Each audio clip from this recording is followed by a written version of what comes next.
Cibele, para quem nunca ouviu falar em terapia integrativa, o que exatamente tu faz e como tu ajuda as pessoas com isso? Bom, as terapias integrativas, na verdade, elas fazem parte de um sistema de terapias, né, onde uma complementa a outra. E essas terapias integrativas, elas estão, inclusive, reconhecidas pelo SUS. E dentre as terapias integrativas que existem, as que eu atendo constelação familiar, terapia floral, aromaterapia, Muito bom. reiki também. E como que eu ajudo as pessoas, né? Eu promovo elas terem um autoconhecimento através de ferramentas que eu aplico e com isso elas conseguem ter um gerenciamento emocional na vida delas. Muito bom, muito bom.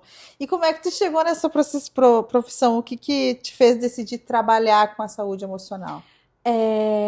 Eu digo que foram duas coisas que me impulsionaram a fazer isso, que a primeira delas foi, né, passar por um processo de burnout, de ansiedade, numa empresa que eu trabalhei, e aquilo, dentro daquele contexto, para mim, foi bem desafiador lidar com isso, naquela situação. E a partir disso eu fui em busca de coisas naturais para eu cuidar da minha Muito saúde. legal. Naquele momento eu fui em busca da aromaterapia, né? Mas desde a minha adolescência eu já tinha tido contato com reiki, essas coisas assim. Mas eu não estava mais praticando, né? Então, esse foi o primeiro momento. E aí, o que me impulsionou é ver o quanto eu me transformei Nossa. com essas terapias. Então, hoje eu tô com 43 anos de idade e sim, eu tenho ansiedade em alguns momentos, né? Mas eu tô muito feliz que até hoje eu nunca tomei medicação para ansiedade, entendeu? Foi só questão de gerenciar a minha questão emocional. E eu sempre fui muito ansiosa. Quem me conheceu antes, assim, das terapias, Não, sabe o quanto eu era então, ansiosa. realmente hoje tu não Não, transparece eu mais era isso. muito ansiosa, assim, a minha família sabe o quanto eu era. E aí também o que, que aconteceu? Naquela época que eu vivi um processo assim, de ansiedade, de burnout, o meu filho na época tinha 3 anos de idade e ele começou a ter ansiedade. E aí eu fui em busca de ajuda para ele também. Porque eu Nossa. queria uma coisa natural para auxiliar ele, né? Porque eu via que era a ansiedade que ele tinha. E eu entendi naquele momento que o que ele estava vivendo era um reflexo daquilo que eu estava passando. E isso também, né, eu comecei a aprofundar meus estudos na terapia floral naquela época e me encantei com os florais, né? Ah, os Então, florais são encantadores como mesmo. eu trabalho, eu tenho formação na área de química, né? De técnico em química, de manipulação, então eu sempre gostei de misturar, de fazer dessa alquimia, né? E aí, a partir disso, eu me encantei com a transformação que eu tive com eles e eu queria que todo mundo usasse floral. Sim. E aí, então, eu comecei digo, tem o floral e aí tem o óleo essencial. Comecei a fazer várias formações.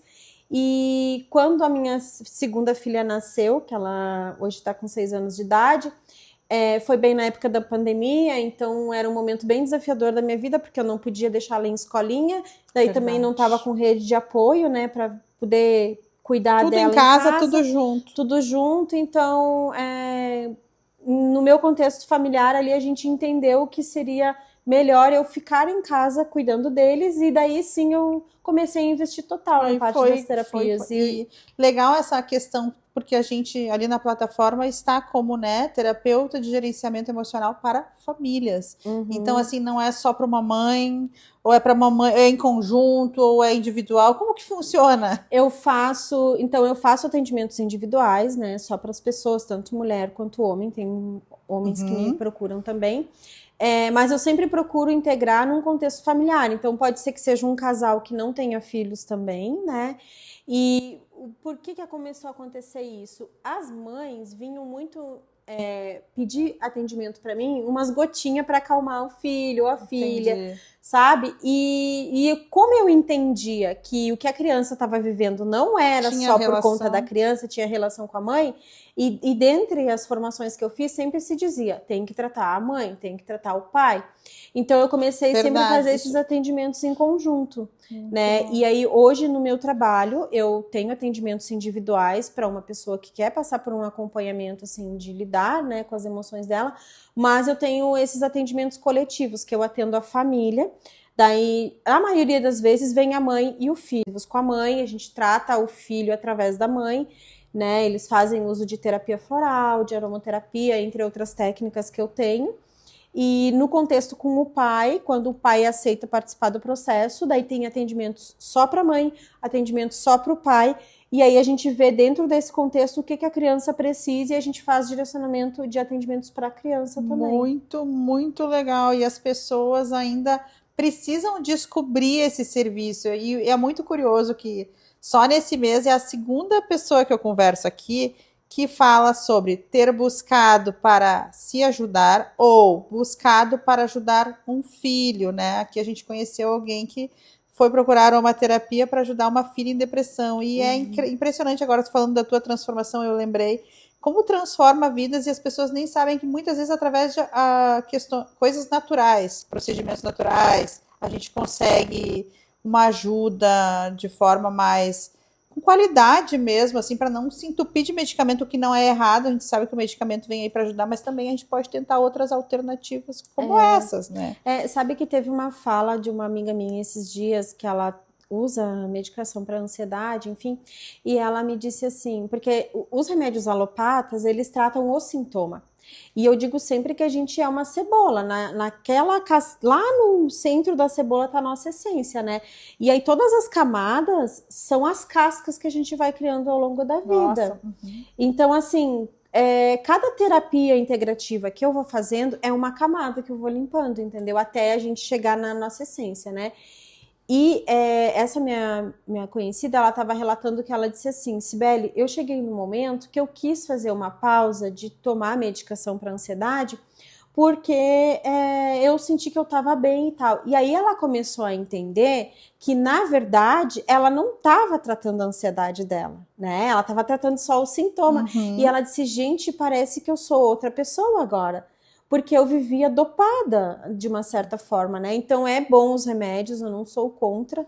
Porém, eu acredito que assim, se a gente quer ter qualidade de vida, é só através do autoconhecimento que a gente consegue lidar com as emoções. Vai ter momentos que eu vou precisar tomar uma medicação? Obviamente que sim, né? Mas aí que tá. Até que ponto eu quero ter autorresponsabilidade sobre as minhas emoções? Ou eu quero deixar tudo guardadinho lá e só usar um remédio para resolver aquele sintoma físico, né? Muito importante tratar a causa raiz, né? Sim. E quem normalmente procura você? Quais são os principais sinais de que alguém pode se beneficiar, prestar atenção? Eu tô sentindo isso aqui, eu acho que a Cibele pode me ajudar. Assim, em contexto de mulher, né, o que mais me procuram é que elas estão muito exaustas, cansadas, uma sobrecarga emocional muito grande, sabe? Estão sem paciência, irritadas. E o que eu escuto da grande maioria das mulheres, assim, eu só quero paz, eu só quero sumir, eu só quero ter um momento para mim, às vezes, sabe? Então é um cansaço emocional muito grande, né? Elas não têm mais paciência para as coisas. E na outra parte também me buscam para fazer atendimentos para os filhos. Então, meu filho está com muita ansiedade, não quer ir para a escola, está em fase de adaptação, essas coisas assim. As mulheres também, né, quando elas estão com ansiedade, elas me buscam. Geralmente, as pessoas, na grande maioria, me buscam para isso, sabe? Sabe que eu fiquei com uma dúvida assim, mas não só para ansiedade. A ansiedade, ela também pode se apresentar de diversas formas, eu imagino, não sei. Mas, por exemplo, aquele filho também que é muito quieto, que tu tá achando Sim. que... Nossa, acho que talvez meu filho não esteja se... Tenho a impressão que ele não se entrosa com todo mundo. Será que tu pode contribuir? Sim, enfim, exatamente. É uma dúvida que me veio agora, porque a gente imagina que... Com certeza, é bem válida a tua pergunta, porque o que acontece, Amanda? Quem não se posiciona tem medo de aparecer e ser criticado. Certo. E aí a gente tem alguma fala assim, ai, meu filho é perfeito, não dá trabalho. É o que eu falo. Ele não dá trabalho agora, mas emocionalmente ele tem um desgaste emocional grande. Sabe? Nossa, isso é muito importante. Porque eu quero fazer tudo certinho para minha mãe ou meu pai me verem, para eu não dar trabalho para eles. Só que internamente a gente acaba lidando com outras coisas. E eu falo disso com propriedade porque eu era essa filha. Entendi. Eu queria fazer tudo certinho, eu queria ser a filha perfeita para não dar trabalho para os meus pais, porque eu sentia que se eu fizesse uma coisa errada, eu podia estar incomodando eles. E em contrapartida, eu não gostava de me expor. Eu tinha medo de me expor e ser criticada, então aí entra a pessoa que fica muito introspectiva, né? Nossa, eu acho que esse tema, esse assunto que a gente está tratando, ele é tão importante, é irrelevante. Só que assim, eu imagino que as pessoas também tenham vergonha de procurar ajuda, né? Exatamente. E como a gente fazer com que as pessoas entendam que é importante, assim, que dica que tu daria, assim, para quem está passando sobre essa questão de vergonha? Eu tenho várias coisas, eu falo com vários profissionais aqui, e aí, assim, eu tenho vergonha, às vezes, de falar que eu tô com alguma dificuldade financeira, e às vezes o profissional tá aqui para ajudar. E a mesma coisa para esses temas de ansiedade, burnout. Burnout tá super em alta, talvez agora nem se fale tanto, mas a sensação continua, as pessoas continuam tendo. Existe uma fase da vida que as pessoas estão se dedicando demais ao trabalho, que é a fase da ascensão, e é geralmente aí que as coisas se perdem, né? A pessoa começa a ter burnout, acaba desistindo muitas vezes de um sonho, né? De uma profissão, porque não tratou quando deveria tratar. Então, para essas pessoas aí que tem essa restrição, não é restrição, esse medo de te Resistência. chamar, o que tu diria de dica, assim? Eu diria assim que o difícil é começar, mas depois que você começa, você não quer parar mais. É libertador. É libertador. Então, assim, enquanto eu não vejo uma situação de uma forma diferente na minha vida, eu vou aceitando as coisas daquele jeito. Só que a partir do momento que eu entendo que aquilo ali tá me fazendo mal, depois que a gente vê, não tem como desver, eu digo, né? Então, assim, o primeiro passo é o mais difícil.